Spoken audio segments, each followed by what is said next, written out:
Hola amigos y amigas de este canal de la gente de la otra orilla.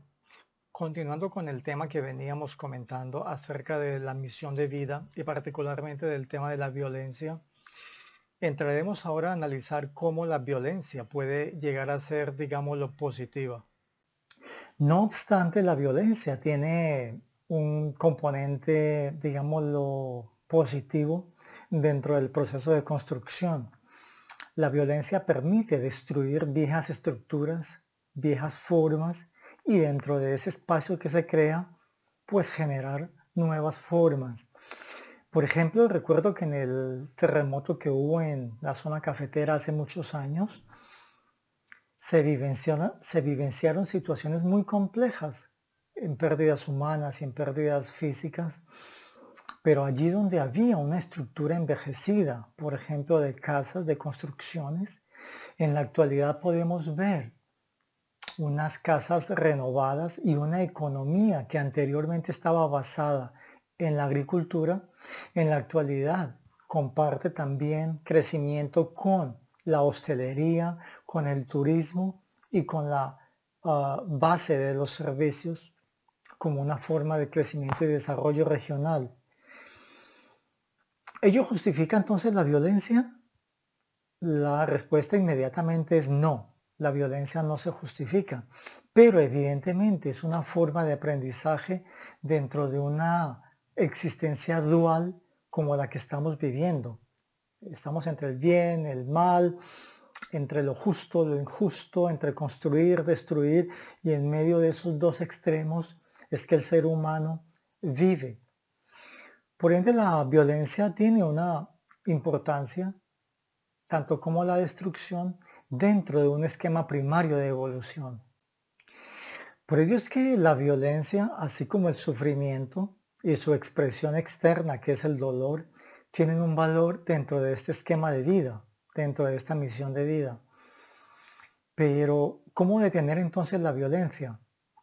De una manera muy sencilla, activando la condición potencial que tiene el bien, activándola en los niños. Por eso los profesores, como Ana Lidia, por ejemplo, en Colombia, tienen una función primordial dentro de este nuevo esquema de vida, activando en los niños una virtud, la virtud que sea opuesta a la violencia, la virtud que sea opuesta al sufrimiento, al dolor, a la miseria. Desarrollando la virtud opuesta es que podemos generar un cambio sostenible dentro del desarrollo del planeta. Por ejemplo, el enojo, la ira, se pueden trabajar desde la paciencia. Paciencia para con los hijos, paciencia para con la pareja, paciencia con los estados de la sociedad en general, aquellos estados que nos son bastante chocantes o que nos son contrarios. Decíamos en un video pasado que esa señora cotilla, ese señor chismoso, esa pareja que es un tanto difícil de manejar, son solo oportunidades para que desarrollemos la paciencia, la tolerancia o la solidaridad. Por otro sentido, la violencia también se presenta dentro de los procesos educativos. De hecho, educar es una manera de violentar diferentes procesos. Un niño, una niña que está jugando con sus muñecas, con sus coches, con su balón, y de inmediato un profesor, un padre, un familiar le recrimina el uso del tiempo para esas actividades y lo conmina de manera violenta a que tome los cuadernos. Allí, en esos comportamientos, hay un factor de violencia. Y entonces surge una pregunta: ¿cómo educar sin violentar? Probablemente la respuesta sería que si educamos a una generación sobre valores como el respeto, la honestidad, el pensamiento abstracto, del que veníamos hablando en un video pasado, posiblemente a esa primera generación se le verían violentados sus derechos y sus derechos a la normal convivencia. No obstante, generaciones posteriores tendrían ya aprendido estos elementos y ya no sería necesario violentar y particularmente no violentar la creatividad y la esencia realmente humanas, que es lo que la escuela en nuestros tiempos está ahora mismo violentando.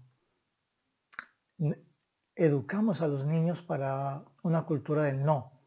No se suba, no se baje, no se ensucie, no venga, no corra, no salga, no se ponga de pie, etcétera, etcétera. Y en torno a esa educación negativista es que estamos pretendiendo luego recoger una generación de exitosos y exitosas personas. Esto es bien difícil. Deberíamos educar para el desarrollo de una misión de vida, de la propia misión de vida, y no educar para un puesto de trabajo, para llenar vacantes en las empresas del futuro. ¿Y es esto posible? Sencillamente no es fácil, pero tampoco es imposible. El cambio empieza siempre con uno mismo. No pretendamos cambiar el mundo, no pretendamos cambiar el universo. Con que cambiemos a nosotros mismos es suficiente. Los cambios externos se irán viendo poco a poco. Si yo cambio, todo mi entorno empieza a cambiar al corto plazo. ¿Qué necesitamos entonces? Pues inicialmente discernimiento. Necesitamos valor. Necesitamos enfrentar los miedos, los temores al cambio. El cambio es necesario. El cambio es la imperiosa condición a la cual nos vamos a ver sometidos por las buenas o por las malas. Porque el miedo, y esto lo comentaba Eduardo Muñoz en Bogotá, hace poco me lo hacía recordar, el miedo está relacionado con el chakra básico, con el chakra de la base de la columna, y es un reflejo de la desconexión que hemos tenido con la vida, para con la vida. Conectarse entonces de nuevo con la vida espiritual, con la vida verdadera, es una forma de eliminar los miedos. Porque como decía un personaje de una película muy conocida, el miedo es siempre una opción, aun cuando el peligro sea real. Nos vemos en el siguiente video. Por favor, envíen sus comentarios, envíen sus certezas de vida. Compartamos aquellos elementos a los cuales hemos ya llegado. Pueden ser pequeños, pueden ser sencillos, pero ¿de qué está hecha la vida? Sino de esos pequeños detalles.